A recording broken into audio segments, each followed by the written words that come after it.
Excuse me. One of the first interpretive questions I would like to ask of the text of the book of Revelation is why chapters 2 and 3? They seem to be out of place in Revelation. At the same time, they lay at the foundation of the whole vision, seeing as how it comes at the beginning of that vision. John's vision on the island of Patmos. What was going on in 7 churches in Asia in John's day seems to have little to do with what is future to us. Futurists tend to see these churches as types of the church age, a summary of church history from John's day to the end of all things. I guess I never really took a close look at that claim, but my feeling is if I did take a close look at it, it wouldn't be very compelling. The parallels. Every age has problems with heresy, for example, and some of the 7 churches did as well. But that is a weak connection, I think. The idea is that all 7 churches have been symbolically present in the different ecclesiastical epochs, but that there was an emphasis of one particular church amongst the 7 in each age. Like I said, it seems rather weak to me. If you torture the data long enough, it shall confess to anything. Also, futurists tend to admit not only that the 7 churches are prophetic, they also admit usually that there really were those 7 churches in ancient Asia Minor. I believe one of them is still holding services to the present day. At least that's what I've heard. I think, I forget which one. I think it might be the one in Laodicea. No, not Laodicea. Smyrna, I think. At any rate,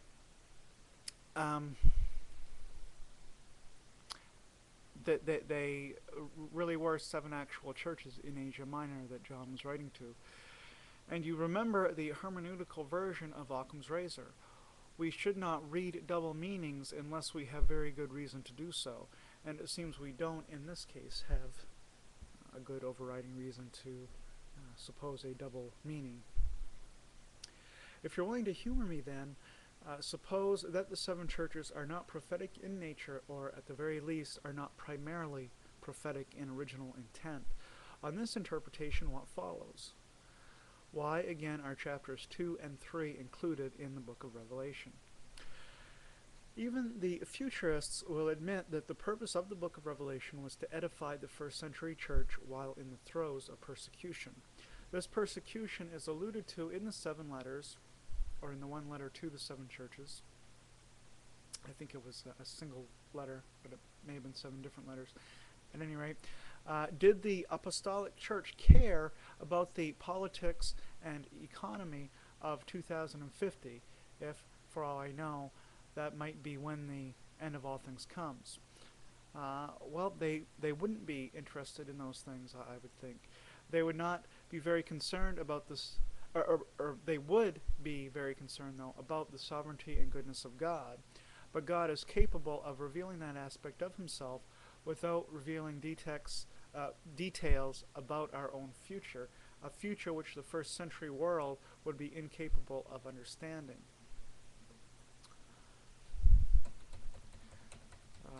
How would John conceive of the internet? He wouldn't be able to understand that. Alright, John seems to be writing to these 7 churches then that God is still in control.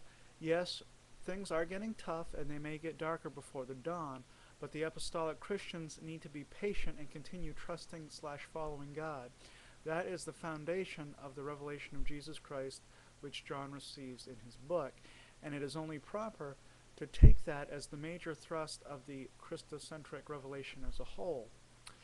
As I said, futurists admit this is why John was writing.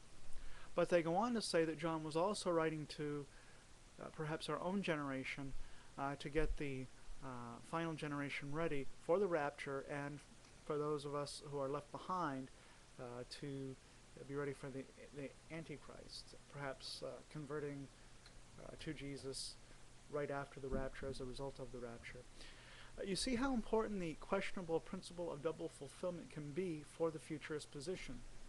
Yet John's apocalypse, like the little apocalypse of Jesus in Mark 13, can be taken in a first century context.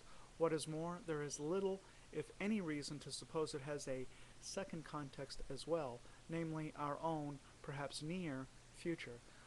Finally, chapters 2 and 3 seem to focus the whole volume on the persecution in the early church, of the persecution of the early church. Not only does Revelation say not to take away from itself, it also says not to add to it. So we don't want to add a double interpretation if none is warranted. Alright, this gives us the interpretive context.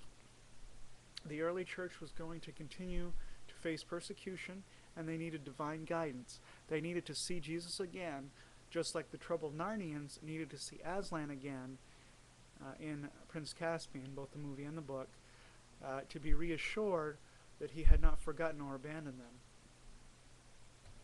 And Aslan is Jesus, by the way. He's not symbolic of Jesus, he is Jesus. So much for the context. What is the meaning? I'll only hit a few high points in what follows. Talking about the meaning of the book of Revelation now. First, the judgments of God are just that, judgments of God. The main judgment in Revelation being the destruction of the temple in Jerusalem. And then there's another judgment at right before the final state.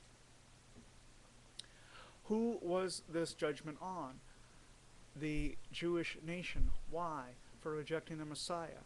Jesus did return in the generation of his apostles. Remember, he said, this generation shall not pass away. Truly, truly I say that they won't until I return.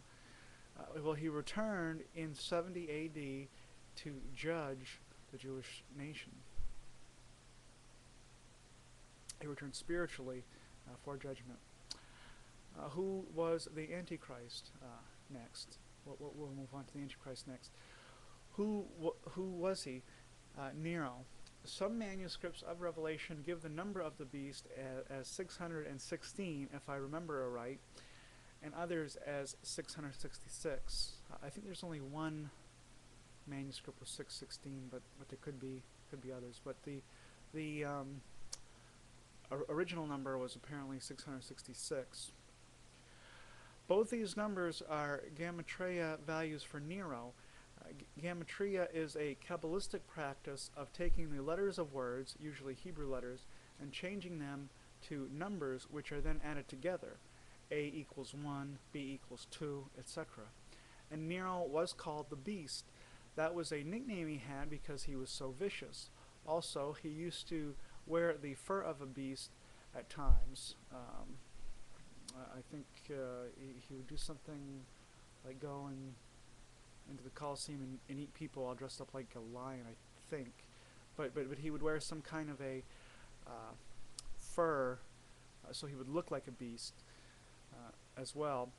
And then the term Antichrist means in place of Christ, as opposed to against Christ, although certainly an Antichrist would be against Christ as well. That's not the literal meaning of the term or the primary meaning.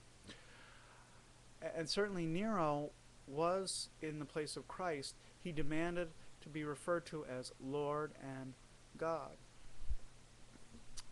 So in that sense, he was setting himself up in the place of Jesus. Finally, there was a rumor that Nero had risen from the dead in his own day. This would be the deadly wound that John talks about, as though he had a deadly, he had a deadly wound and was healed, or something like that. Alright, so I'll pick it up there in the next video.